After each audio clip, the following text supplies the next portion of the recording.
de cierto os digo, que si el grano de trigo no cae en la tierra y muere, queda solo, pero si muere, lleva mucho fruto. Juan 12:24. Así que, por sus frutos los conoceréis. Mateo 7:20. En esto es glorificado mi Padre, en que llevéis mucho fruto, y seáis así mis discípulos. Juan 15:8.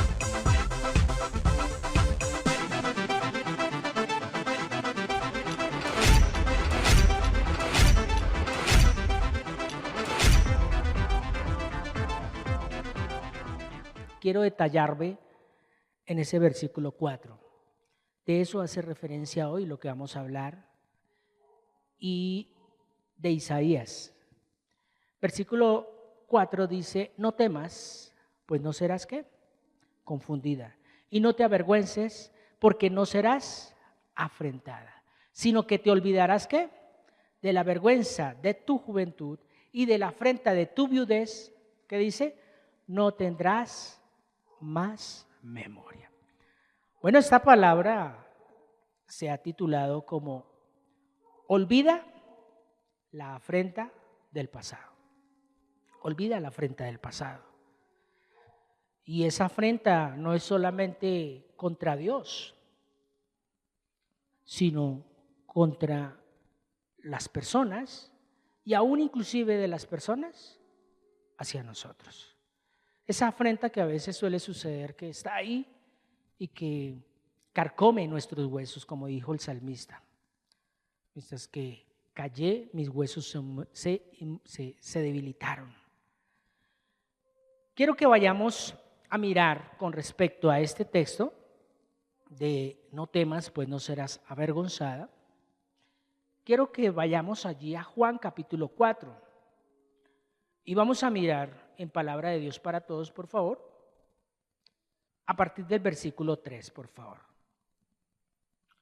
Dice la palabra: Jesús se fue de Judea y regresó otra vez a Galilea, atravesando la región de ¿qué? Esto es clave, vamos a hablar hoy algo de Samaria. Entonces llegó a un pueblo llamado Sicar, cerca de la tierra que Jacob le había dado ¿a quién? A José, que era dado a su hijo José. Allí estaba el pozo ¿de qué? De Jacob, donde Jesús se sentó porque estaba cansado de caminar. Era casi el mediodía. Los seguidores, o sea, los apóstoles, se habían ido al pueblo a comprar comida. Mientras tanto, una mujer ¿qué?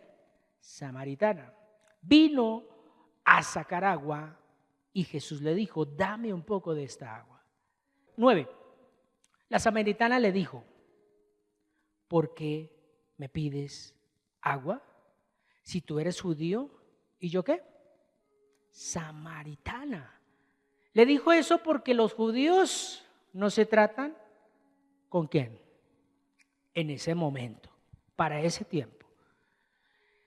Versículo 10. Jesús le respondió: ¿no sabes lo que Dios da gratuitamente? ¿Ni sabes quién soy yo? Te estoy pidiendo un poco de agua, y si tú supieras quién soy, me estarías pidiendo a mí. Yo te puedo dar agua viva. La mujer le dijo: Señor, no tiene ni siquiera un balde, y el pozo es profundo. ¿De dónde me vas a dar agua viva? 12. Esto también es clave. Nuestros antepasados, Jacob, nos dio este pozo. Sus hijos y sus animales bebieron de él. ¿Acaso eres más que él? Él le contestó: todos los que tomen de esta agua volverán a tener sed. Pero el que beba del agua que yo doy nunca más tendrá sed. El agua que le daré brotará dentro de él como un manantial que da vida eterna. Está hablando del Espíritu Santo. 15. La mujer le dijo: Señor, dame de esa agua para que ya jamás tenga sed, ni siquiera tendré que venir aquí a sacar agua. Él le dijo: ve a llamar a tu esposo y vuelve. Ella le contestó: no tengo esposo. Jesús le dijo: así es, dices la verdad al decir que no tienes esposo. Has tenido 5 maridos. ¡Wow! y el hombre con que vives ahora tampoco es tu marido. Podríamos decir que es el sexto. 19. Señor, me doy cuenta de que eres un profeta. Nuestros antepasados adoraron a Dios en este monte, pero ustedes los judíos dicen que debe ser adorado en Jerusalén.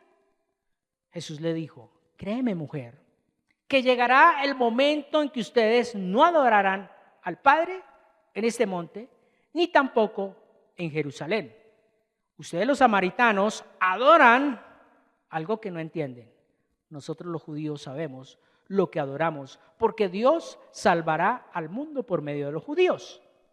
Pero llegará el momento, este es el clave, 23, pero llegará el momento para adorar a Dios de una forma diferente. Y ese momento ya ha llegado. Los que en realidad adoran a Dios lo hacen espiritual y verdaderamente. Dios está buscando gente que lo adore así. Dios es espíritu y los que le adoran deben adorarlo espiritual y verdaderamente. La mujer le dijo, yo sé, 25, yo sé que el Mesías va a venir, al que llaman el Cristo, cuando venga hablará todo esto. Y último versículo. Jesús le dijo, ese soy yo, el que está hablando contigo. Bueno, olvida la afrenta del pasado. ¿Cuál era la mentalidad que tenía esta mujer samaritana? Los judíos no se hablan con los samaritanos y los samaritanos con los judíos. O sea, somos enemigos. ¿Por qué esta mujer tiene eso en la cabeza, tiene eso en la mente? Pues vamos a mirar el pasado rápidamente. Recordemos que Israel, conocido también como Jacob, tiene 12 hijos, que son las 12 tribus de Israel. Después de que pasa un tiempo, estas 12 tribus quieren parecerse a las demás naciones y piden un rey. Este rey, literalmente, el primer rey llamado Saúl, comete un error y es no obedecer a Dios. Cometió ese error. No obedeció la palabra que Dios le había entregado a través de el profeta Samuel. Y este hombre fue sustituido. Saúl fue sustituido. Al ser sustituido Saúl, ¿quién viene? David. David obedece conforme al corazón de Dios, dice la misma palabra que David era conforme al corazón de Dios, pero no conforme a lo físico, sino conforme a lo espiritual, que tenía un corazón enseñable. Y pues bien, este hombre se le entrega una promesa, ¿cierto? ¿De qué tribu es David? De la tribu de Judá. Eso tengámoslo en cuenta para poder llegar a este punto que estamos mirando. Y allí Judá continúa el reinado, llamémoslo así, el patriarcado, ¿cierto? Y nace Salomón. Y entendamos que antes de que Salomón fuera constituido rey, hubo un problema, ¿cierto? Uno de los hijos de David quería imponerse como fuera, como rey. Pero la mamá de Salomón le pide a David que por favor interceda para que el sucesor fuera Salomón, ¿cierto?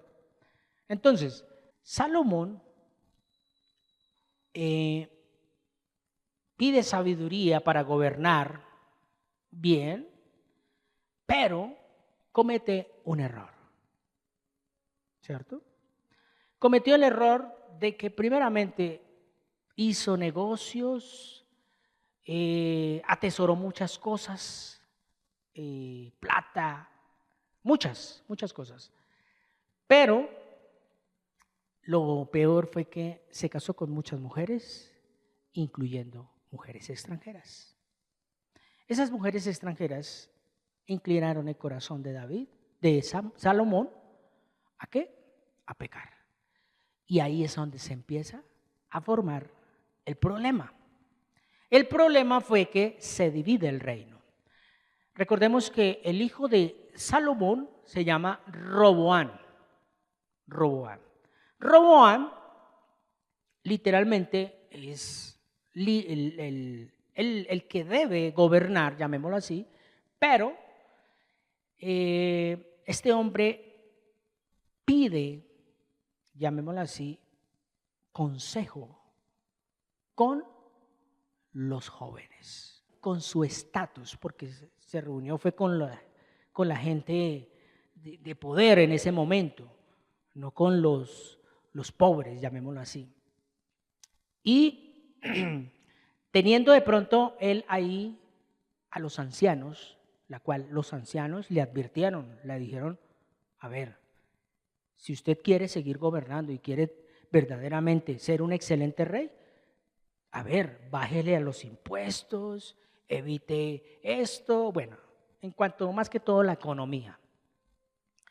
Y él prefirió escuchar más a los jóvenes, donde los jóvenes le dijeron, no, si su papá, mire todo lo que tuvo, ¿usted cómo va a vivir menos? No, exija el doble. Es más, ponga una reforma tributaria a todo, póngale el 300% de IVA, porque es que hay que vivir bien, hay que vivir sabroso. Bueno, este hombre decide hacer eso. Y por hacer eso, 10 tribus se rebelan. 10 tribus se rebelan. Al rebelarse en esas 10 tribus, viene un líder que, llamémoslo así, es como el rey de ellos, que se llama Jeroboam. Y Jeroboam gobierna en la parte norte de todo Israel. Y solo 2 tribus de todas las tribus de Israel que se queda, que es Judá y Benjamín, se quedan en el sur. Entonces, aquí empieza la situación. Empieza el problema. Se empieza a dividir primero que todo el pueblo, pero empieza a acontecer algo y es a levantarse los samaritanos. Ahí empieza esa situación, 10 tribus al norte, 2 tribus al sur. Y esas 10 tribus al norte, podríamos decir que establecieron su norma, su cultura religiosa. ¿Por qué? Porque recordemos que Jeroboam dice, no hay que ir allá. Por eso no hay que ir a Jerusalén a adorar. Entonces hay que crear un lugar específico, que ese lugar literalmente se llama Gerizim, el monte Gerizim. Y ese monte Gerizim, que es el que habla ahorita la mujer samaritana, es establecido ¿para qué? Para crear allí un templo y que adoraran en este lugar. ¿Por qué? Porque el rey Jeroboam tenía miedo de que como tenían que ir a Jerusalén, de pronto allá los convencieran y le dieran ¿qué? Un golpe de estado. Le quitaran ese poderío que él tenía allí en el norte. Y le pareció bien. Bueno, y el reino del sur, que estaba Judá y Benjamín, automáticamente ellos siguieron la norma, lo que Dios había estipulado, adorar a Dios ahí en Jerusalén. Pero suceden 2 cosas. El pueblo del sur, que es el reino de Judá, ¿cierto? Empieza a poner sus normas o acomodar la ley de Dios con ciertos preceptos, ciertas normas también de hombres. Y en el reino del norte que es el reino de Israel, así se le llama, sencillamente empezaron ellos ¿a qué? A vivir ya en una libertad, lo que llaman libertinaje. Y ahí es cuando sencillamente sucede algo. ¿Qué pasa? Vienen profetas y le anuncian: conviértase al Señor, conviértase al Señor. Pero ellos, los del norte, les parecía: eso nosotros no necesitamos que vengan de Jerusalén aquí a hablarnos qué. Nosotros para eso ya estamos independientes. Nosotros ya no tenemos nada que ver con el rey allá del sur, o sea, con el reino de Judá. Allá ustedes. Pues fue profetizado donde este pueblo iba a ser desterrado. ¿Cuál? El reino del norte. Y sabemos que muchos reyes pasaron en el reino del norte, reyes que la verdad eran muy ambivalentes para las cosas de Dios. Pusieron muchos decretos o normas para seguir prohibiendo la palabra. La palabra. Entonces, póngale cuidado. El reino del norte, literalmente, la Biblia para ellos era solamente el Pentateuco. No era más. No existía para ellos nada más. En el reino del sur, que es el reino de Judá, sí existía todo el Pentateuco, todo lo que son los profetas mayores y menores, como los conocemos nosotros, ¿cierto? Porque para ellos es el Megillá, el Megillá Sefer, que es lo que llamamos la Taná, que es la Biblia que nosotros conocemos como el Antiguo Pacto. Pero para el reino del norte, solamente el Pentateuco, nada más. Eso que profetas, eso que nada. Entonces se estableció norma de hombres en el norte, camuflada y apoyada con la Biblia, o sea, el Pentateuco. Y en el reino del sur, pues, implementaron todo el antiguo pacto, llamémoslo así, hasta el momento donde estaba escrito, pero con cierto fundamento de hombre. Es que hay que hacer esto porque Dios dice esto. Hay que hacer esto, o sea, una mala interpretación, llamémoslo así. Pues sencillamente, ¿qué sucede? El reino del norte es llevado cautivo. ¿Por quién? Por los asirios. Es llevado cautivo por los asirios. Y el reino del sur después es llevado cautivo por Babilonia. Y ahí es donde empieza la situación donde automáticamente, por la misericordia de Dios, permite Dios un tiempo difícil tanto para el norte como para el sur. Pero ya ellos venían con rivalidad. Ahora, aquí en la época de Jesús, ellos todavía vivían con esa afrenta. ¿Sí me está haciendo entender? O sea, vivían con ese problemita ahí.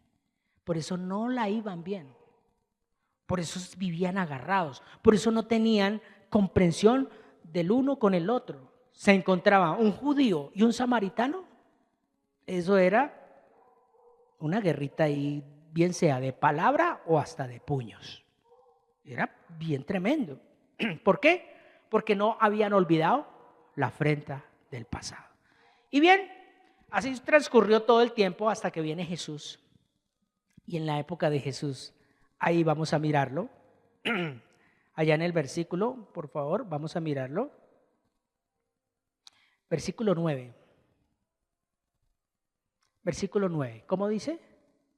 La samaritana le dijo: ¿por qué me pides agua si tú eres judío? Y yo, samaritana. Le dijo eso porque los judíos, ¿qué? ¿Sí vio? Ahí estaba. Pero ¿qué podemos empezar a ver aquí? Sencillamente, que Jesús desafía, óigase bien, la rivalidad que hay en el mundo real. Jesús desafía esa rivalidad.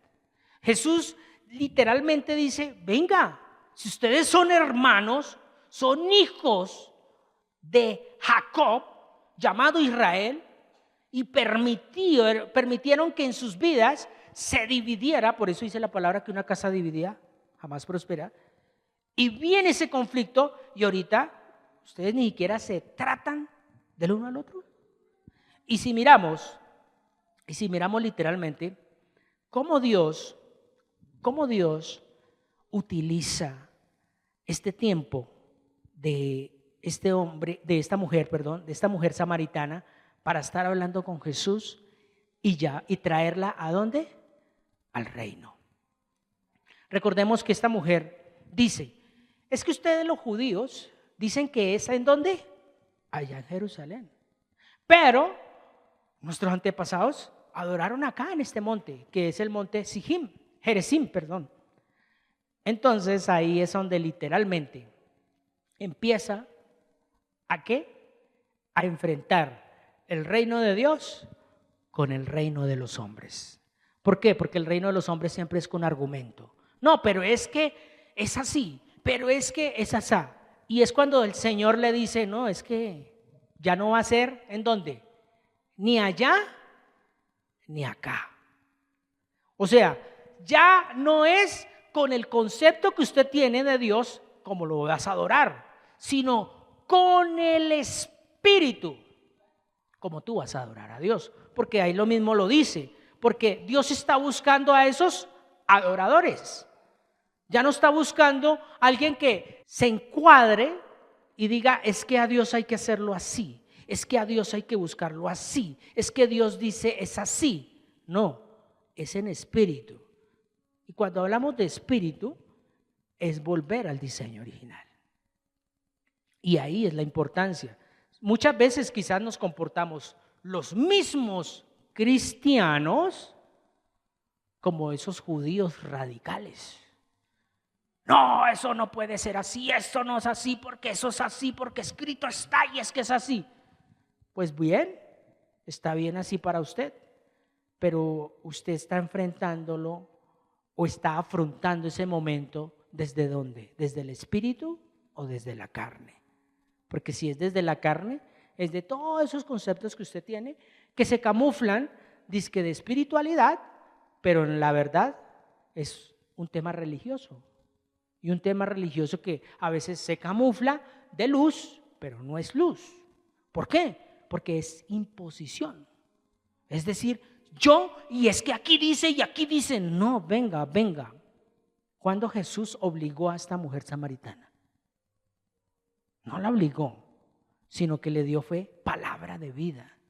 Recordemos que si Jesús hubiera sido radical como los judíos, ni siquiera habla con esta mujer ni una palabra, nada, prefiere irse para otro lado. Pero él no. ¿Por qué? Porque él no estaba ahí en ese momento carnal, sino espiritual. Era el propósito de ese momento. Por eso Jesús confronta ¿a quién? A los mismos judíos. Y los confronta con una parábola. Mirémosla. Ella está en Lucas capítulo 10. ¿Y esa parábola cómo se llama? La parábola del buen samaritano. O sea, los coge y les dice, venga, ustedes son muy radicales, pues venga, los cojo a ustedes a ver si son mejor que los samaritanos. A ver, ¿por qué? Porque vuelvo y repito, para el pueblo samaritano, que era de esta época, como les decía, el reino del norte en la antigüedad, después de que después de que fue llevado cautivo por los asirios, literalmente, para poder ellos tener control de esa región, el rey de Asiria trae gente de otros lugares para que también vivan ahí y empieza el mestizaje, la mezcla, ¿cierto? O sea, se empezó a unir otros pueblos con esas tribus que vivían ahí, de las 10 tribus que quedaron separadas de las tribus del sur. Literalmente, ¿qué sucede? Pues empieza a haber ¿qué? Un libertinaje, empieza a haber situaciones de pecado, que por eso es que literal los judíos empiezan a señalar ¿a quién? A esa gente samaritana y dicen, ellos no obedecieron, no se mantuvieron en la verdad, ellos por eso son espiritualmente inaceptables. Eso no es de nosotros los hijos de Dios. Entonces ahí es donde yo traía a memoria lo que dice Isaías. Isaías 54:4 dice, no temas, pues no serás confundida, y no te avergüences, porque no serás afrentada, sino que te olvidarás de la vergüenza, o sea, de ese tiempo atrás, que es la vergüenza de tu juventud, ¿cierto? ¿Y qué más dice? Y de la vergüenza de tu juventud y de la afrenta de tu viudez, no tendrás más memoria. ¿Qué es viudez? O sea, que murió su marido. ¿Qué le había pasado a este pueblo del norte? O sea, al resto de las tribus estaban separadas. En pocas palabras, para ella ya no existía Dios. Eso era lo que tenían en mente ¿quién? Los judíos. Porque los judíos decían, no, es acá donde se debe adorar. Y ustedes hicieron, fue allá, y eso lo creó fue Jeroboam, eso no es así. Bueno, el conflicto. Ahora sí, entonces volvamos. Lucas 10:25. Dice, entonces, un experto de la ley se levantó para probar ¿a quién? A Jesús. Maestro, ¿qué tengo que hacer para tener vida eterna? Eso no lo hizo con buena intención, lo hizo ¿para qué? Para probarlo. Entonces Jesús le dice, ¿qué está escrito en la ley? ¿Cómo la entiendes? En otras palabras, ¿cómo la interpretas? Mire lo que sigue diciendo. Él contestó, ama al Señor tu Dios con todo tu corazón, con toda tu alma, con todas tus fuerzas, con toda tu mente. En pocas palabras le dijo la oración del Shema. Esa es la oración del Shema, ¿sabían ustedes? Esa es la oración del Shema. Y ama a los demás como te amas a ti mismo. Clave. Pero ellos no amaban a los samaritanos. O sea, les gustaba predicar, pero no aplicar. Miren lo que sigue diciendo. 28. Entonces Jesús le dice, tienes razón. Tienes mucha razón. ¿Y qué dice? ¿Qué dice? Hágalo. Sí, muy bien la predicación, pero ella hágalo. Muy bonito. Dice, hazlo y vivirás, en el versículo 28. 29. Pero como quería demostrar que su manera de vivir era correcta, le dijo a Jesús, ¿y quiénes son los demás? O sea, ¿quién es mi prójimo? Sencillamente, mire lo que dice el 30. Jesús le respondió, un hombre iba de Jerusalén a Jericó. Unos ladrones lo rodearon, le quitaron la ropa y lo golpearon y lo dejaron medio muerto. Dio la casualidad que venía un sacerdote. ¿De dónde son los sacerdotes? Miren cómo los confronta. De casualidad venía un sacerdote por el camino, por el mismo camino, cuando vio al hombre. ¿Pero qué dice? No se detuvo a ayudarlo, sino que siguió por otro lado. ¡Wow!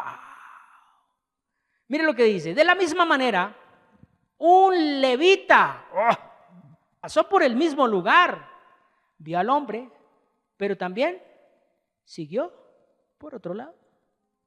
Ay, pero mire cómo los confronta el Señor. Los confronta con sus propios disque enemigos. Mire, pero un samaritano que viajaba por ahí llegó a donde estaba el hombre y al verlo se compadeció de él. O sea, en pocas palabras, lo dejó callado. Le dijo, ustedes se saben la ley, pero no la practican. Pero estos que dicen por ahí, no queremos nada con eso, la ponen en práctica. Mire lo que sigue diciendo. Entonces se acercó al hombre, derramó aceite y vino en las heridas, vea pues, y las vendó. Luego lo montó en su animal de carga y lo llevó a una pequeña posada donde lo cuidó. Al siguiente día el samaritano le dio 2 monedas de plata al encargado de la posada y le dijo, cuídalo, y si necesita más, te pagaré cuando regreses. Ay, ay, ay. Y aquí es donde viene y les mete la estocada final. ¿Cuál de los 3 crees que mostró amor al hombre que estaba medio muerto en el camino? Pero mire la respuesta religiosa, la respuesta de alguien que todavía ¿qué? No quiere olvidar la afrenta del pasado.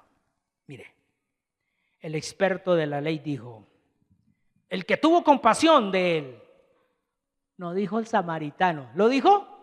Ay, no dijo, ay, el samaritano, no. Dijo el que tuvo compasión de él. ¿Sí ve hasta dónde llega el orgullo? Porque no dijo lo que estaba contando ahí. Ahí dice, el experto de la ley dijo, el que tuvo compasión de él. Entonces Jesús le dijo, ve y haz lo mismo. O sea, no lo confrontó más, ya literalmente se dio de cuenta que pelear contra una pared, eso va a ser en vano. Pero entonces simplemente le dijo, ve y haz lo mismo. Pero aquí en este versículo 37 podemos mirar cómo este hombre judío, experto en la ley, conocedor de la ley, conocedor de la Torá, no olvida la afrenta del pasado. No, ¿cómo así que un samaritano? No, yo ni siquiera puedo pronunciar ese nombre, samaritano. ¡Guau, qué asco! ¿Lo pensaría él? ¿Y Jesús era judío o era samaritano? Hablemoslo directamente con su legado. ¿Jesús era judío o era samaritano? Aquí en la tierra. ¿Era judío? Porque viene del linaje ¿de quién? De David, ¿cierto? Pero él, óigase bien, Jesús desafía el sistema que había en ese momento, sistema político, el sistema religioso, y expone, óigase bien, la palabra de Dios en primer lugar hacia una mujer llamada samaritana y confronta a un judío con una parábola y que se titula El buen samaritano, donde coloca a un samaritano como ejemplo ¿de qué? De vida. Pues así muchas veces nosotros podemos estar viviendo. Tenemos mucha Biblia, pero poca vivencia. Eso sí, somos expertos, pero poco vivimos. Y el Señor dice claramente, ve y haz lo mismo. O sea, lo que hace un buen samaritano. Y por eso, aquí podemos encontrar que el amor de Dios no tiene fronteras. No tiene fronteras. Porque él podía haber dicho, no, para los judíos, solo para los judíos. Para los samaritanos, no, porque es que ellos en el pasado dividieron esta cuestión, se fueron hacia el norte, empezaron a adorar dizque a Dios allá en el norte, y sabiendo que la ley dice que debe ser en Jerusalén. No, él no dijo nada de eso. Al contrario, ¿qué les dice? ¿Qué le dice a la mujer samaritana? Mujer, llegó el tiempo donde ya no es ni allá en ese monte que ustedes llaman, ni en Jerusalén. Pero acá no se quedó solamente con esto. Me impacta que en el libro de los Hechos vamos a mirar cómo el Señor, con respecto a esto que el amor de Dios no tiene fronteras, mire lo que dice en el libro de los Hechos, por favor. Vamos a mirar Hechos capítulo 1, versículo 8. Mire lo que dice el mismo Señor Jesucristo. Mire lo que dice el mismo Señor Jesucristo. Uniendo lo que se había destrozado. Pero cuando el Espíritu Santo, ¿qué dice? ¿Cuándo qué? Cuando el Espíritu Santo venga. O sea, Jesús estaba todavía en la tierra. Pero dice, pero cuando el Espíritu Santo venga sobre ustedes, recibirán poder. Serán mis testigos en Jerusalén, en toda la región de Judea y en donde más. ¿En dónde más? Ah, qué precioso. O sea, los incluye a la que no era amada. Por eso inicia orando Isaías. Regocíjate, oh estéril. Pero para podernos regocijar, yo tengo que olvidar la afrenta del pasado. Porque si yo sigo con esa afrenta, voy primero a juzgarme a mí mismo y a juzgar al otro. Porque voy a tener esa ahí, es que me la hizo. Y en el momento que lo tenga ahí, usted va a venir con ese odio, con ese rencor, con ese pasado, con esa afrenta. Y no vas a dejar fluir nada, sino vas a estancar tu proceso de restauración. Estancas el proceso de restauración. O sea, no quieres tú tener esa restauración con esa persona o con esa familia, en fin. Y esto era lo que le estaba pasando a los judíos con los samaritanos. Pero mire cómo el Señor lo confronta. Dice, cuando venga el Espíritu Santo, ustedes van a ser testigos, aún inclusive allá a donde a ustedes no les gustaba ir. Pero no solamente eso. Miremos algo precioso que sucede después de que Jesús asciende, ahí en el libro de los Hechos. Mire lo que pasa en el libro de los Hechos, capítulo 8, versículo 8, por favor. ¿Cómo estaban los samaritanos? Porque estaban contentos. En cierto momento, Felipe, sí, está en Samaria predicando. Y si usted mira versículos más antes, allá en el versículo 5 de ese mismo 8, dice, Felipe fue a la ciudad. ¿De dónde? De Samaria. ¿Y allí qué? O sea, afirmó lo que Jesús había dicho a la mujer samaritana, porque ellos habían creído. Y allá en el versículo 8 es donde dice, los habitantes de esta ciudad estaban muy contentos. ¿Por qué? Porque estaba llegando otra vez ese proceso de restauración a sus vidas. Y mire lo que dice el versículo 14 de ese mismo Hechos.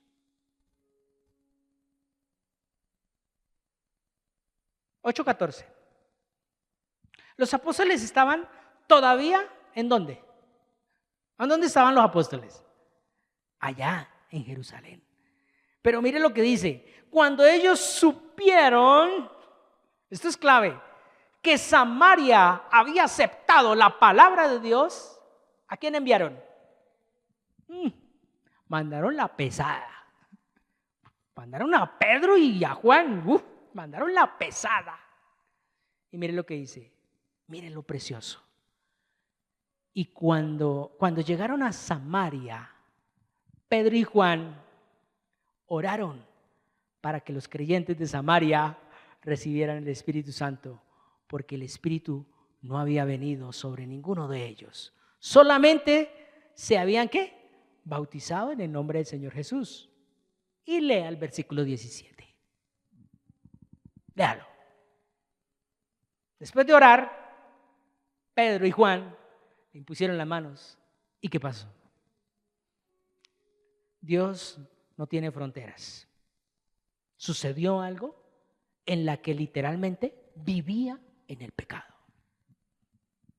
Por eso ahí es donde dice que la prostituta y las rameras, los pecadores van delante de vosotros.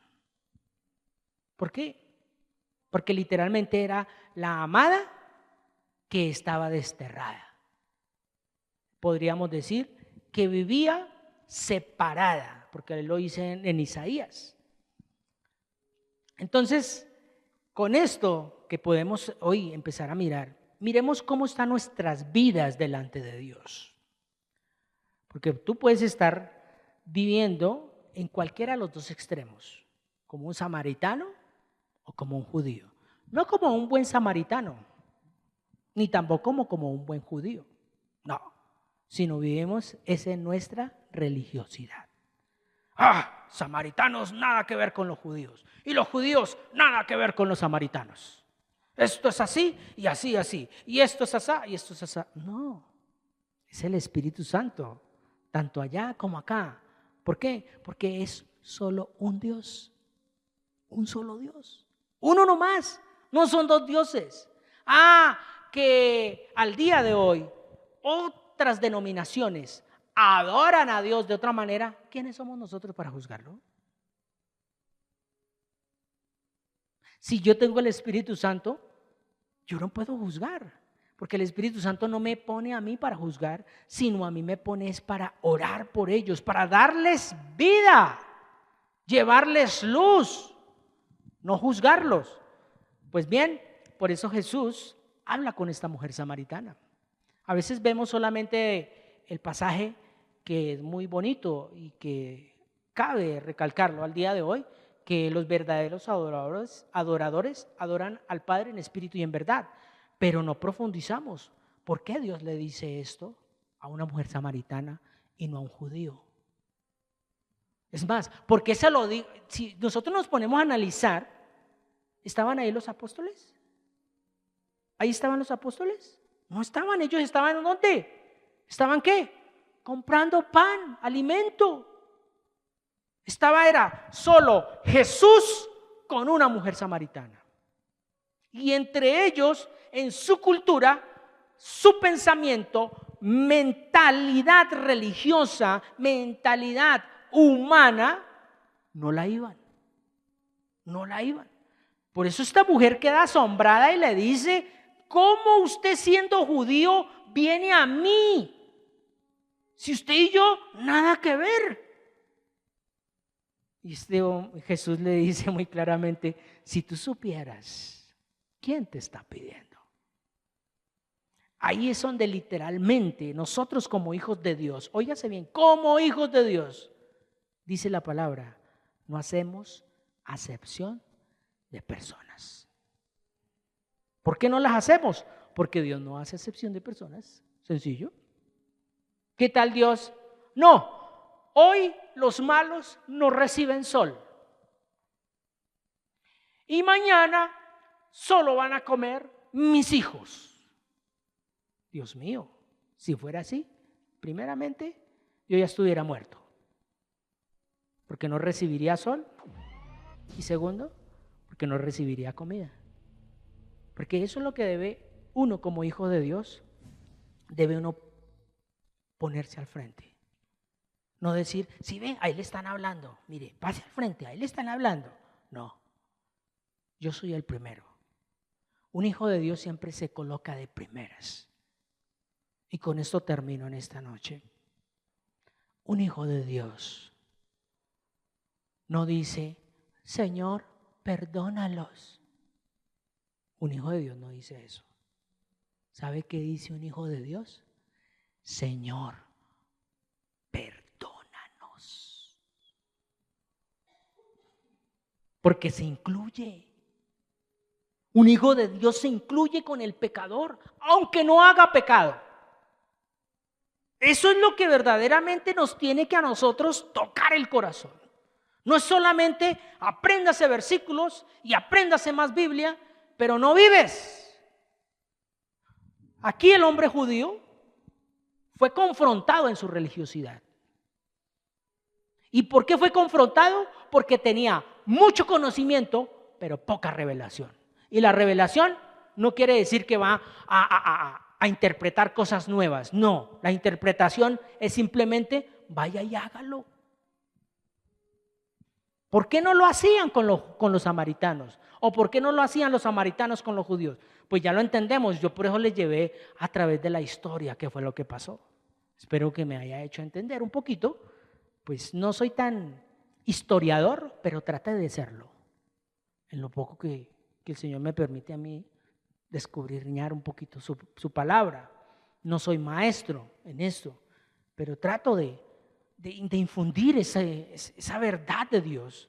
El ministerio que Dios me permite a mí desarrollar es el ministerio evangelístico. Y ese ministerio evangelístico va acompañado de la misericordia.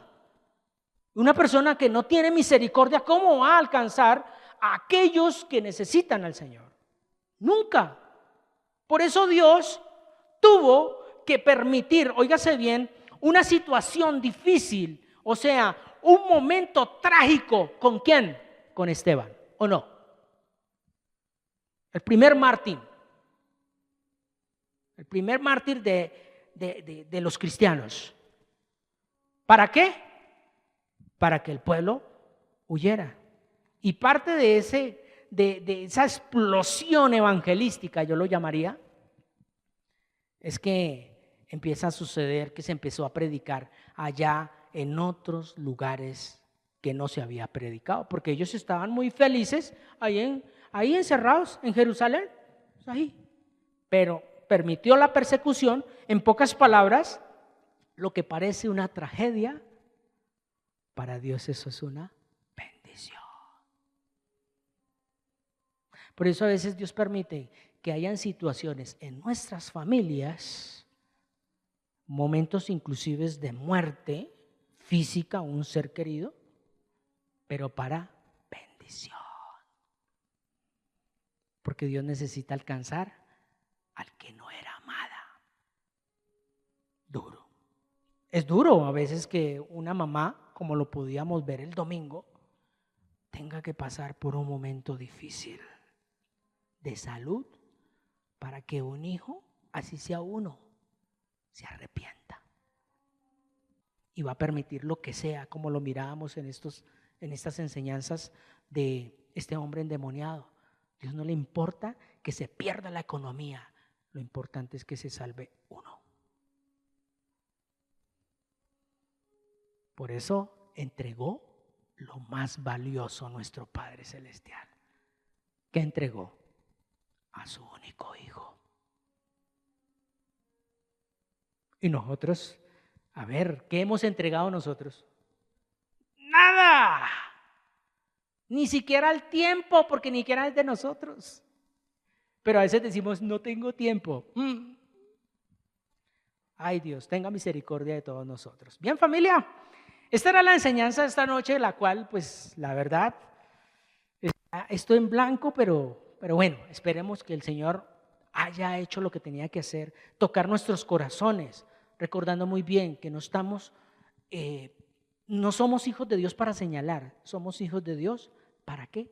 Reconciliar. Reconciliar. Fue lo que hizo Jesús. Reconcilió a los samaritanos con el pueblo de Israel. ¿Por qué? Porque los apóstoles ya les tocó después ir a ¿dónde? A ir a predicar allá. A ir a predicar allá. Y estamos terminando. Y entonces, mire lo que estamos leyendo ahí, que Pedro y Juan oran, ¿cierto? Y reciben el Espíritu Santo. O sea, viene ese nuevo nacimiento para ellos. Viene ese diseño original.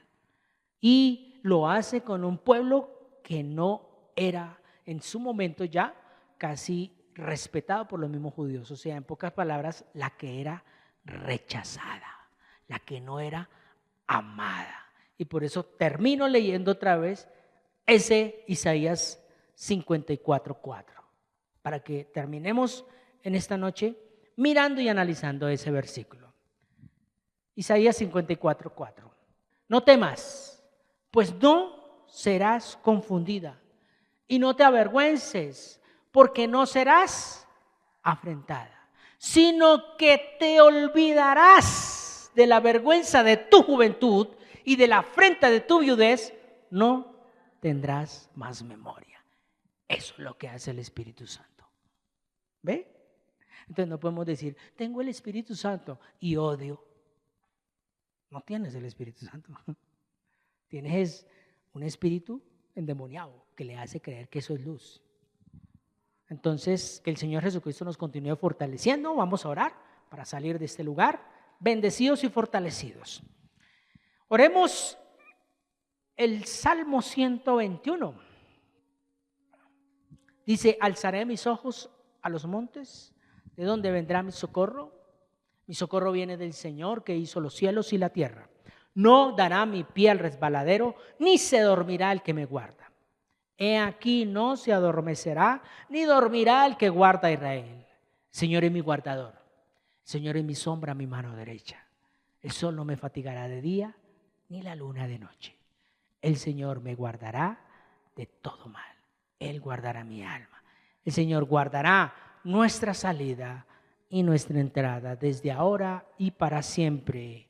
Y el Señor Jesucristo nos continúe fortaleciendo, afirmando, y en paz nos vamos a acostar y así mismo vamos a dormir, porque solo en el Señor nos hace vivir confiados. Bendiciones, familia. Muchas gracias por permitirnos llegar a su corazón con esta enseñanza y que sea de mucha edificación para tu vida.